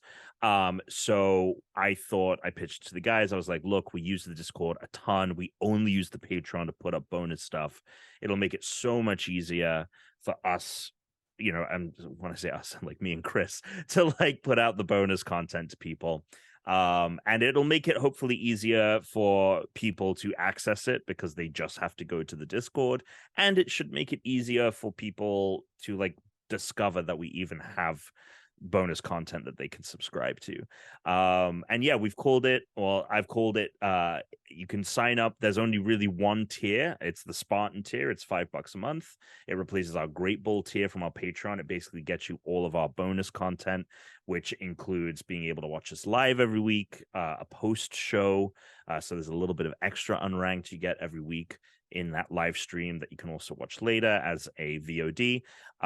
It gets you access to a channel that all of that exists in, that is only for Spartan members, and any other bonus content that we put out and put together. And then there is the Master Chief tier, which is replacing the Master Ball tier that we had. It's $100. It is the same thing as the Master Ball, where we will record an episode of an extra bonus episode that'll go out to everyone with you. So if you're a part of the Discord, please go check out those subscriptions. And if you're not part of the Discord, we've been telling you for years to go check out the Discord. The other cool thing is with Discord subscriptions, so do it. And you don't have to obviously sub if you don't want to, but it's a really fun community. Yeah, you could dom whatever you want. And the other cool thing that Discord subscription allows you to do is have a free trial. So you can actually do a week of, check out a live stream 1 week, check out a post show for a week and any of the back content that we've done, and see if it's something that you want to, put $5 to every month. And hopefully it'll be even more successful. I think it'll be ultimately more successful than the Patreon ever really was. So I'm excited to see that take form. And then the last bit of the news for us is we did some streaming over the weekend. We played Halo Forge maps, which were, as Tuna said, a hoot. Yep. What was your favorite? What were you guys' favorite ones? I like the mini world. Where your Army Man size. Army Man size yeah. worlds are so much fun. That's gotta be my favorite. What about you, Tuna?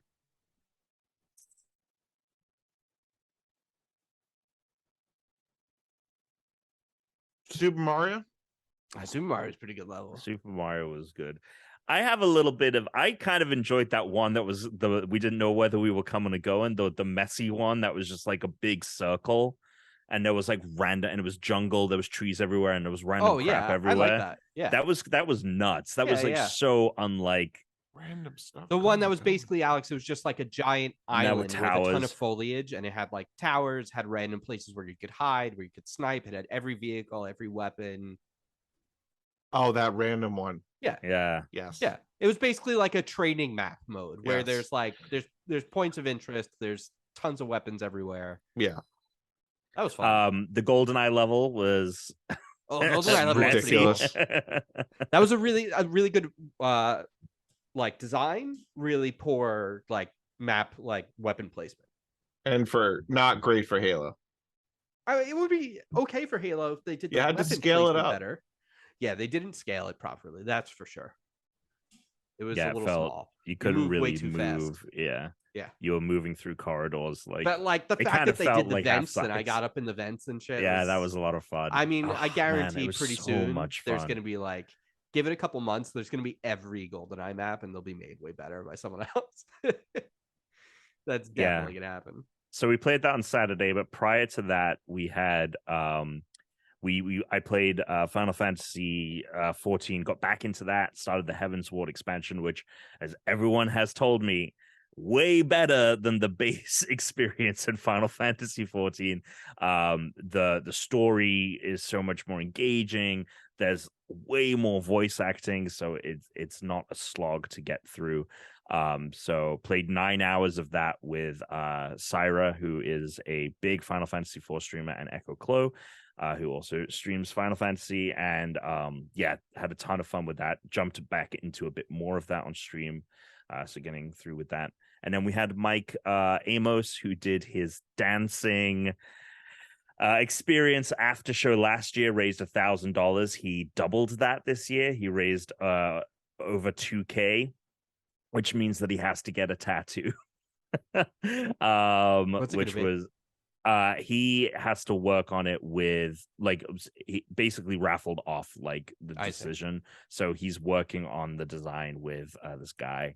So I'm waiting to bated breath. Some of the suggestions that the group chat that I'm a part of and this other guy is a part of that we're all in has sent are funny. But yeah, it was even more extreme, and it wasn't just like the one song that he was dancing to. He had like karaoke options. I sent you the Titanic slide whistle thing, and I actually got the Andy Cortez, who was a part of Kind of Funny. I got him to raid Mike's stream because he was streaming at the same time, and I just went into his chat and was like, "Hey man, like my friend is streaming for charity. Like, can you raid him when you're done?" And he ended up doing it, which was awesome. And I was like, oh my God, like Mike's going to have to get this tattoo. But when they raided, it was My Heart Will Go On was playing, but Mike's slide whistle was broken. And so he was trying to like fix it, thinking he was only streaming to like 10, 20 people. But like there was like 100 people, 100 plus people in the chat. And it's just like him like tinkering with a slide whistle in the background. It's just My Heart Will Go On with, and everyone joining the stream, zero context for what is going on. Is this like a music library he has access to that like you're able to stream, which is like not going to get flagged or something? I know... I think, well, because it's like the karaoke version, and like any of the other songs, like one of the songs that he would dance to was Bad Romance, but it was like a bunch of like elderly Japanese people like performing it. Like, yeah, so nothing that he chose was like the original version of any song, or was like even a song that was in like would be in a DMCA library. But that was a ton of fun. And then the next day we played Halo, and we all ended up raising over $3,600 this year, which is the most that we've ever done. So thank you everyone for donating, checking it out, and it just means that we have to raise more money next year, which is always stressful every year. Because I'm always like, there's no way we're going to beat last year's goal. Anyway. Oh, yeah. Well, that's the news for us. The other news for the rest of the world. So a Legend of Zelda Tears of the Kingdom OLED Switch model has leaked. Which kind of confirms two things. One, very likely Tears of the Kingdom is going to make its release date in May, if the Switch OLED is already out in the wild. And two, we're not getting Switch Pro. I mean, with this game. A few places recently have said that they can confirm there is no mid-gen Switch coming, and that we're basically 2024 is the new Switch, which it has to be, because that will be even longer than the fucking Wii. That'll be longer than the Wii. Like spring 2024 will be an 8-year-old Switch. 7. But yeah. No, 2024. This year is 8. So if it doesn't come out in 2024, then it comes out in 2025. So it's an 8-year-old Switch. So it has 2018, 2019, 2020, 2021, 2022, 2023, 2024, 7. Right. And if it doesn't come out in 2024, it will be an 8-year-old Switch. Gotcha. So it has to be 2024.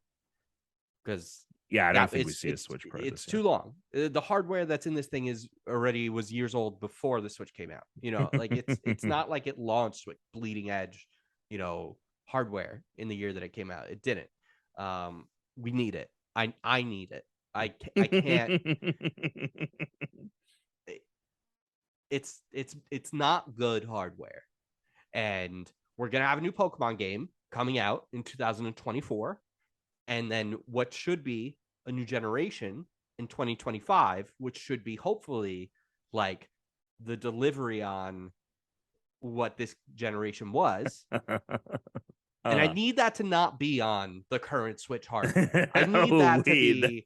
I need that, Tom, to be on a new. I'm with you, man. I mean, everything with it's no secret that I'm very annoyed at the Pokemon Company over how the latest generation performs on the hardware. Although they could still release a next gen Switch and it still have a bunch of the issues, because it's seemingly it'll have less. It'll have less. It will have less. It'll have less. It will. So You gonna pick up a? Do you have an OLED Switch, Tuna, or are you? No, I have the very first Switch that I ever bought, however many years ago. Are you gonna get a Switch OLED Breath of Tears of the Kingdom edition? It's pretty slick. It's gold. Maybe. You might have to if your battery's totally dead. Like, how are you gonna keep playing? All right. I'm just saying. I took that so personally. He took that so personally. It's like, whoa, you gotta come here in my house? I said for a long time I'm not gonna do it, and then my battery just totally died. Shit the bed. I had to do it. And I mean, it's a great upgrade. It's a great upgrade, but I really didn't want to have to get it. You know why? Because I didn't want to buy another fucking Switch that played the same. It's basically the same. It's nice though. It is. The slightly bigger screen, but the OLED actually makes it looks much nicer. Have you seen those people that have like taken like those portable monitors and then they've like insane. 3D printed a bracket and put an HDMI cable so it's a Switch like this, but it's like a 20-inch screen that they're holding. Very good. Yeah. So there you go, Tuna. Something to think about. We saw some things from Sony at CES this year. The biggest thing being that they are making their own accessibility controller like Microsoft, although it looks very different. If you look at pictures of it, it's basically like a disc. And then there's like a joystick at the base of it. It will only work though on a PlayStation 5. It won't work on PC. Well, how about they just open up the PS5 to third-party controllers that aren't DualShocks? Because it still isn't a thing. Because all the third-party controllers are still just modified DualShocks. Right. Like, you can't get a third-party controller that's not a different layout yet. It's crazy. There you go. I mean, look, it is funny that the DualSense. They are obviously like talking about like, oh, we want to make it more accessible, but yeah, that problem, the fact that this thing won't work on a PS4 or PC, like you're only buying it if you're trying to play games on a PS5. So yeah, and then they also basically said that the PS5 shortage is over and that this year, starting now, basically, your ability to get a PS5 should be more substantial, easier. Great.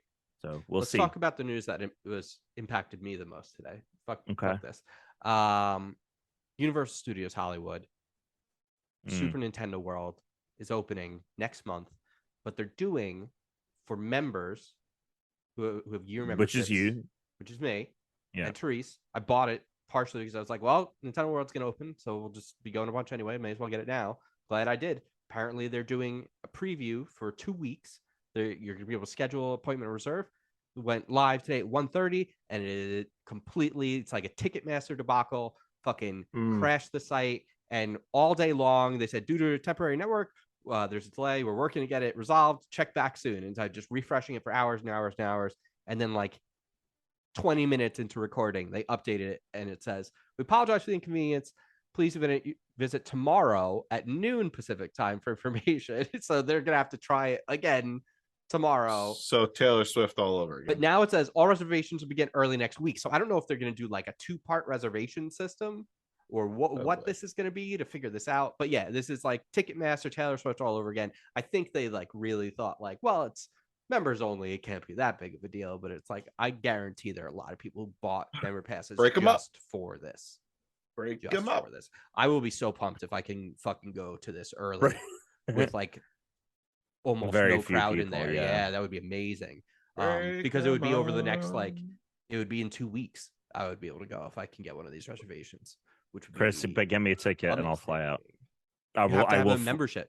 But can't you buy additional? No, you have to have a membership to go to the reservation. So you couldn't. Okay, I just didn't know if that was like. Sorry, bitch, you're not going. Buy 4 tickets. No. It's only reservations for members.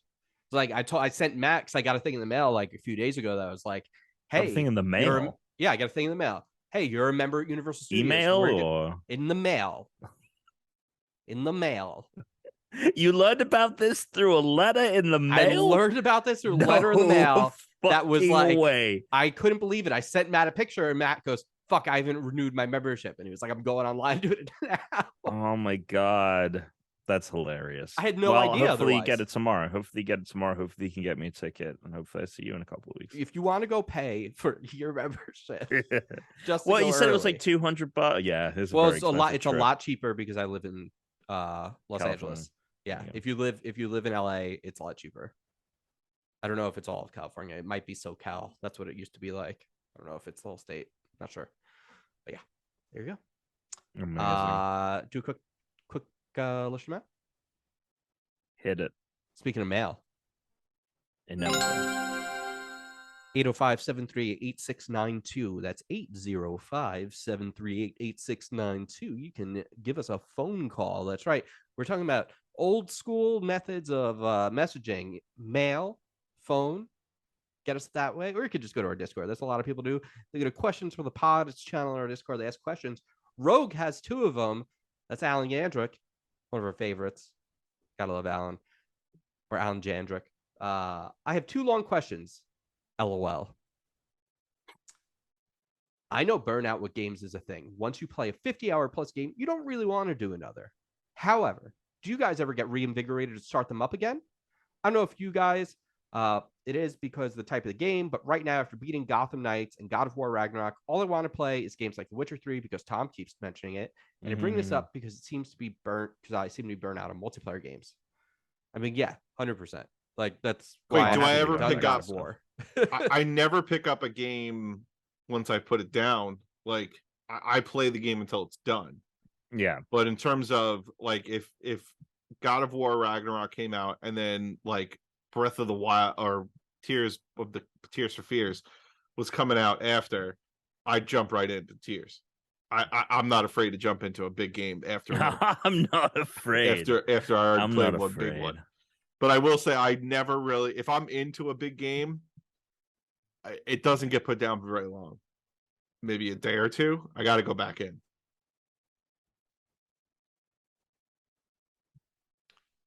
I mean, he's asking if after you finish a big game, do you ever want to play another big game right after? Yes.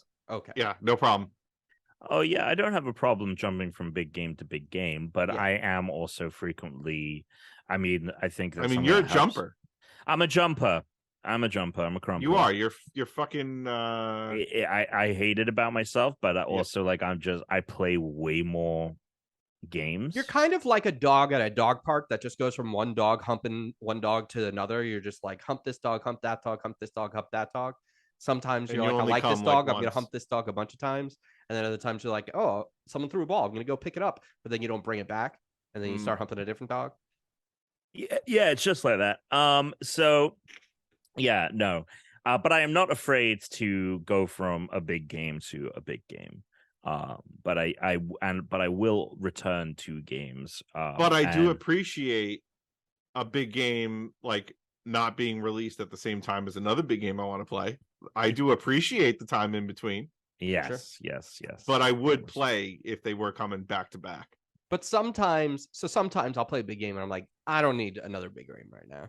But then sometimes I play a big game and I'm like, I could go for another one of these. Yeah. I mean, I could go for another God of War right now. Depends. There's God of War, Love and Thunder.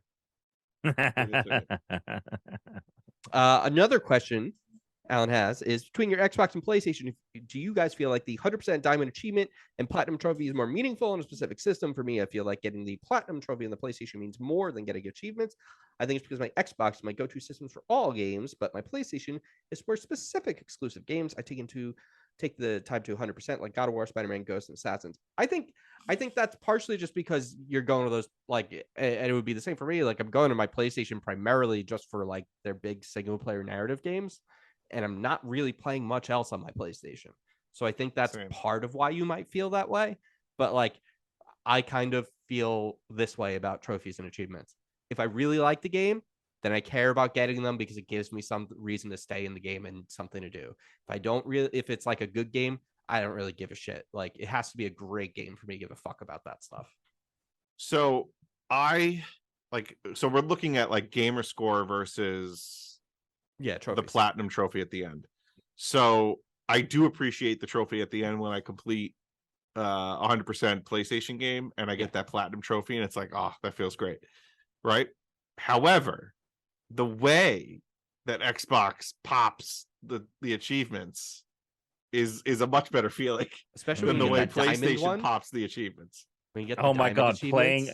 playing I think I've mentioned this before, playing a game on pre-release, like before it's come out on Xbox, and because that is something that there's like a rarity score on PlayStation trophies, like it'll tell you rare, but it has a different, like, diamond achievements, based on how many people beat it. Playing a game before it's come out on Xbox, it's great because you're just popping diamonds left and right the whole time. But Even if you PlayStation do them is on just launch, like, it's like that, dude. PlayStation is just like, you do something, it's like ding. Xbox is like, boom, like, here you go, you achieved. Did I tell you I played when we beat Cuphead? Like, we got a diamond achievement like Nice. 5 years after its release. I'm like 10, less than 10% of most people don't beat games. No, most people. I've noticed that as I've 100%ed Xbox games a lot towards the end, get to diamond, and I'm just like, people are not fucking finishing this shit. Partially because a lot of games just go on too long. Like, there are a lot of games that, like, you've kind of done it. Like, oh, I know what this is. I don't need to do anymore. And people lose their taste, or another game. Dude, there was someone in college. I'd be playing like Grand Theft Auto 4, and I'd be playing Grand Theft Auto 4, and he'd come home from class or whatever. He'd come in and I'd be watching a cutscene, and he would just want the cutscene to end. He's like, come on. I'm like, because he's watching. Skip it or whatever. He's like, skip the cut. Like, who cares? I'm like, well, he goes, get to the shooting. Like, that's all he cared about. I'm like that with some games. There's some games I just don't give a shit about the story. Yeah, but this is with him with every game. Oh, okay. It wasn't just that. It was like, I'm in Pentiment. I'm like, just give me choices. Fuck this story. I don't know what's going on. Yeah. You actually could not play that game if you skipped anything. You would very quickly be like, oh fuck, what's going on? Who are these people they're talking about?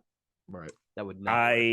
I'll say this though, outside of the the rarity factor of different trophies or achievements, whatever, I do think that, like, at its core, I do prefer PlayStation's thing, simply because they break up the categories. Like, you have bronze, silver, gold, and then you have the platinum trophy. Whereas, like, with Gamer Score, it's just like every game has 1,000 Gamer Score, and like, getting the platinum trophy versus getting like 1,000 Gamer Score is, but I don't really fundamentally care about either of them. I never have hunted them. No, except at the end of the day, I don't really care. Spider-Man, where I was like, I'm gonna get the fucking platinum, and it won't fucking pop on PS4 or PS5. It's like Alex with Spyglass board games. I'll never get 100%. Yeah, well, 15 years ago. Never get 100%. Spiffy wants to know what's everyone's favorite brand and flavor of snack chip. I'm sorry, brand of what? And flavor of snack chip. I'm gonna just go Cape Cod kettle cooked. Cape Cod sweet and spicy. Cape Cod kettle cooked. Yeah, Cape Cod kettle cooked. That's it. That's my answer. Wait, is it sweet and spicy? This is tough, bro. This is tough. Let me see. Cape Cod. I don't eat a lot of chips, so it's. I'm gonna go with a classic as well, Chris. Salt and vinegar Lay's, like a classic salt and vinegar. Yeah, mine is. Mine is the sweet and spicy. Fucking sweet and spicy jalapeno Cape Cod. I could eat those now. It wouldn't taste fucking anything. You know what? What is sweet and spicy? It's like sweet and sour. Like, what is sweet and spicy? Sweet and spicy kind of tastes like a spicy sour cream and onion. I love it. There you go. Oh, I really like a zesty. No, not zesty. Okay, don't be thinking zesty. It's not sweet and zesty. I mean, I like spicy. I like that. Okay, but it's not hot. Don't think of hot and sour either. I want to try that. That sounds Brooke really and good. I bought some Cape Cod. I think it's the kettle cooked, and it was charcuterie board flavored. Okay, it was very good.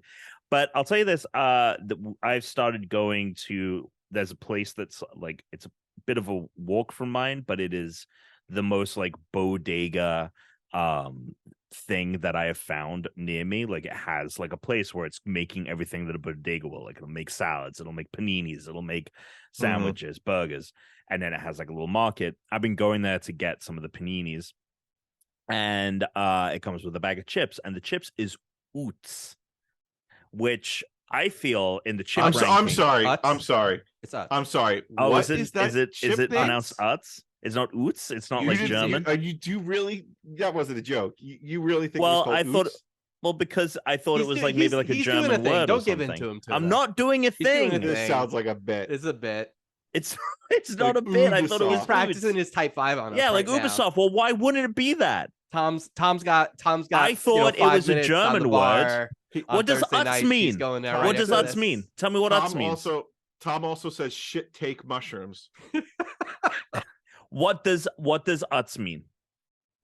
Oh, no. Right, exactly. It's not a word in English. Fuck, So man, you I made me thought- start coughing so much. I looked.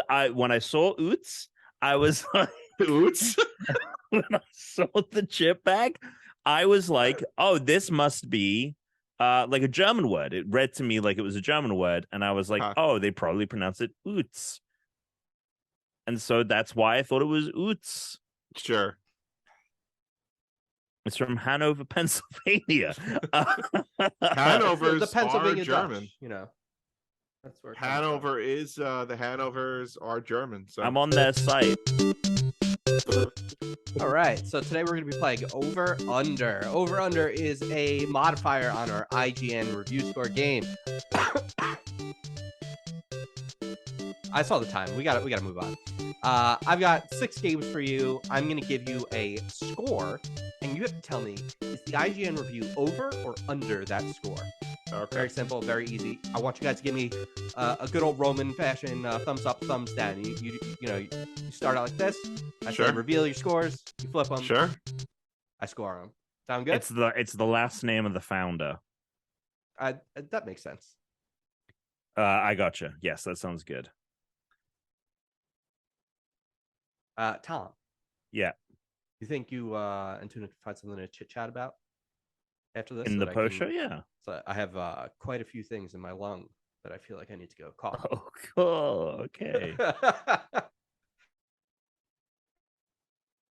Teresa's really over just hearing me hack up like phlegm and stuff all day.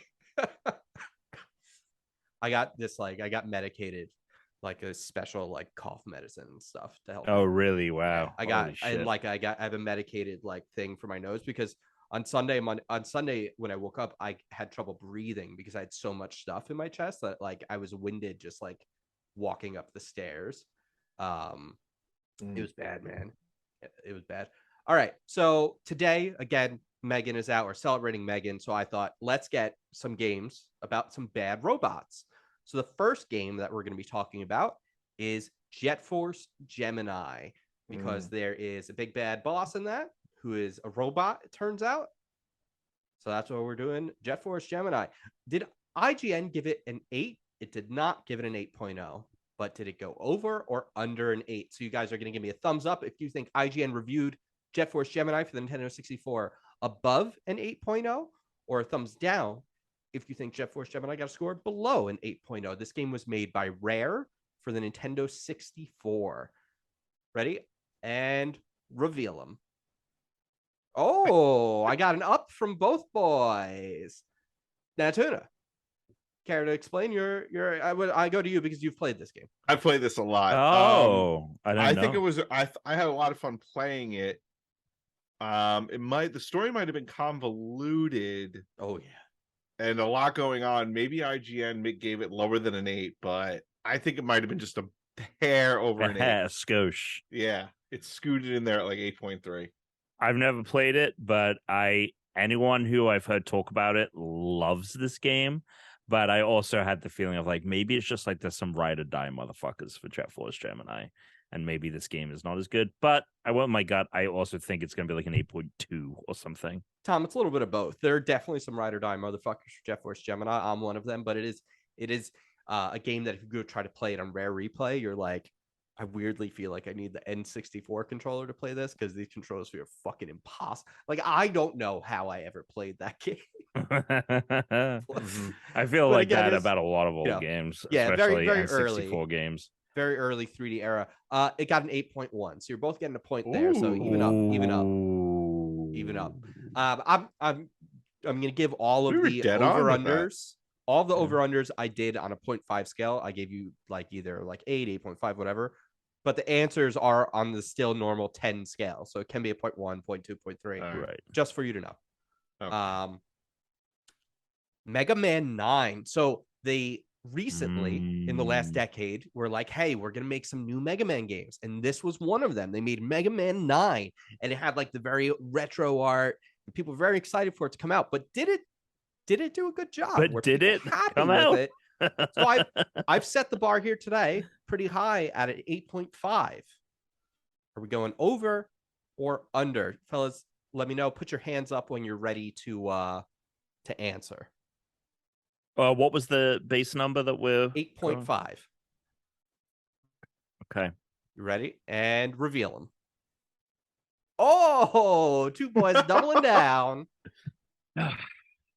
I just thought that this was one of the bad ones. I have no idea. I took a guess. I'm just guessing. And you said last decade. I feel like no one's given a fuck about a Mega Man. Anytime anyone talks about Mega Man, it's always the classic games. No one ever mentions any of the new shit.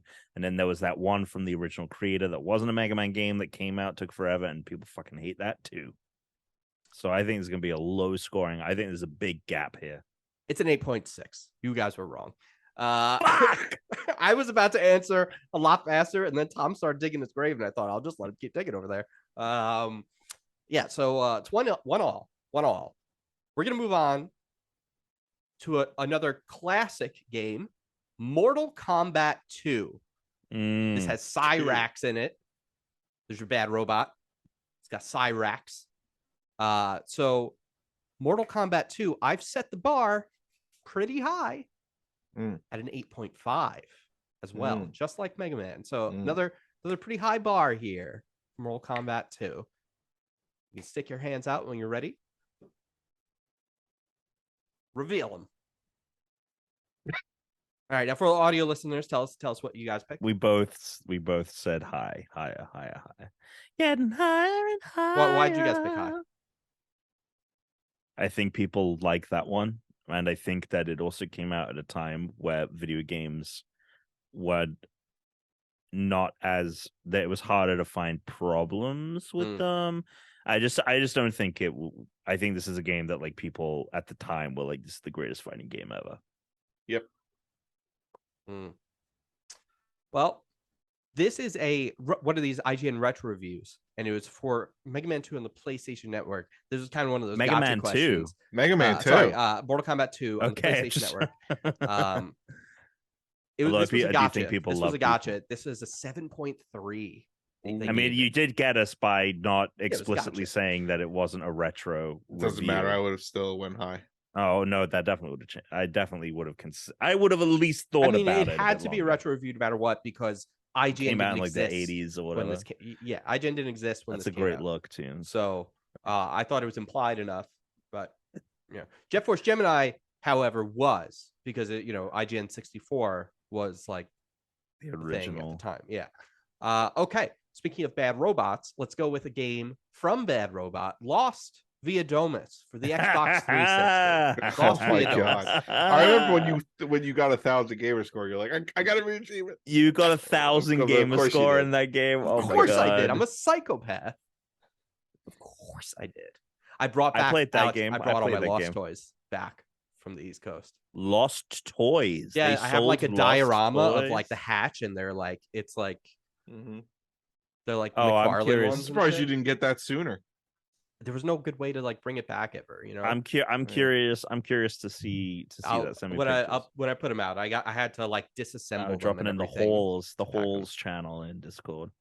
Okay. Lost via Domus for the Xbox 360. Yeah. I set it at a 6.0. So you put your hands out when you're ready. Why couldn't you have done 8.5 again? Because that would be too easy. This is like the game is a part of Guesspionage where you have to guess and you're like, oh, I think it's right there. Like I think you've done it again. Could have. It also might actually be quite a bit farther away. All right. Before you reveal, close your eyes so that you don't influence each other. Because I'm just saying, it's weird that you guys pick the same one each time. And flip them. Oh my God, again, you guys. And you know what? I went up because I thought Tuna would go down. Tuna? I went up Explain because I yourself. thought Tom was going to go down. Really? You guys both guessed based on the other person and not what you think? Well, the answer no, is? I think it really could have gone either way, 50-50. But at the end of the day, I do think I remember playing this game and thinking it didn't come out that long ago. I played Lost Freedomers. When Lost came out, I was really big into that show. So And Via Domos came out I think season 3, halfway through the show.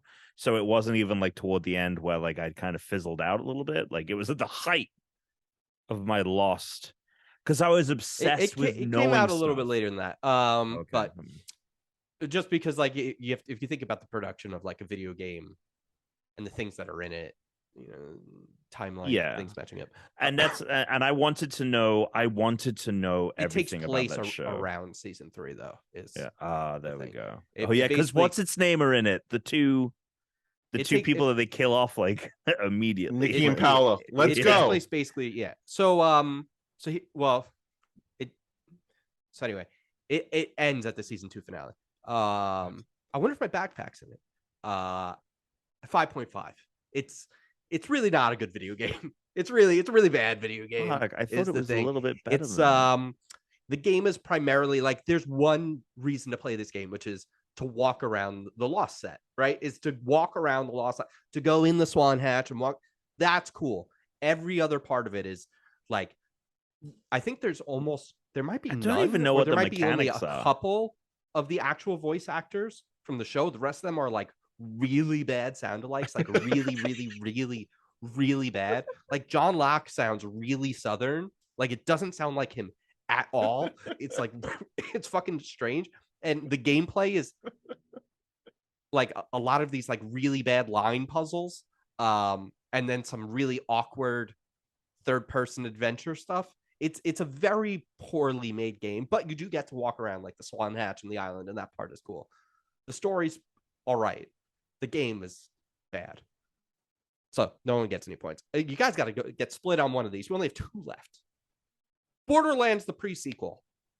So this isn't Borderlands 1. This isn't Borderlands 2. This is Borderlands, the pre-sequel. Mm-hmm. Okay. This is the one that takes place. They go to the moon. Right. It's got all this gravity stuff. It's got Handsome Jack. You can play as. Can you tell me? Is it better or worse than a 7.5? This was the one number I didn't want you to pick.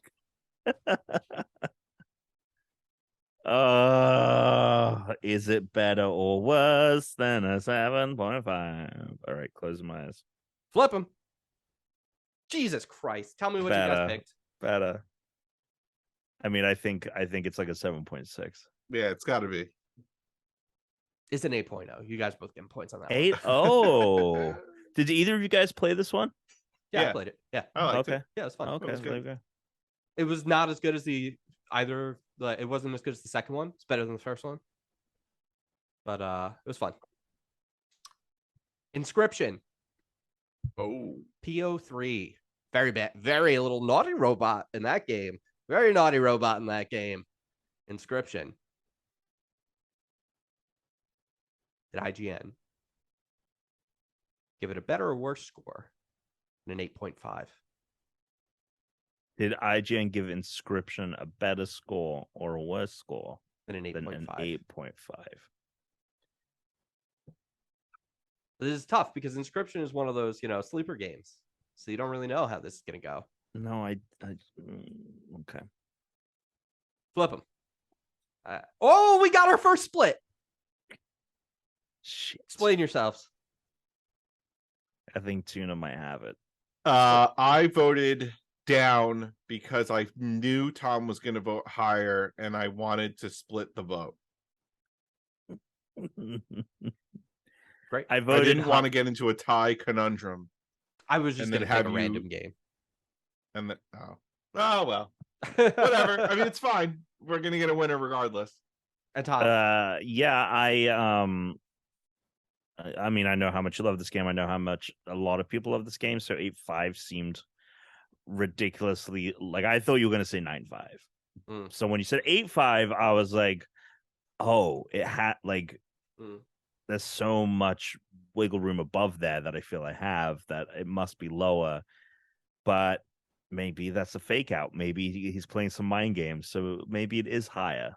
Well, congratulations, Tuna. You're avoiding a tiebreaker because Tom won. It's a 9.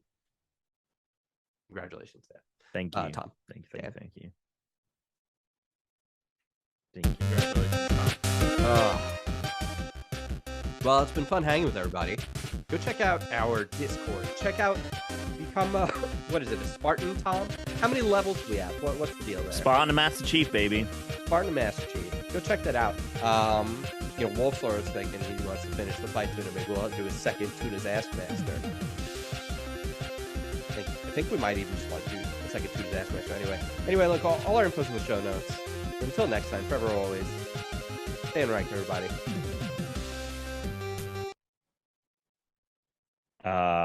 Yeah. Go to the Discord and suck it.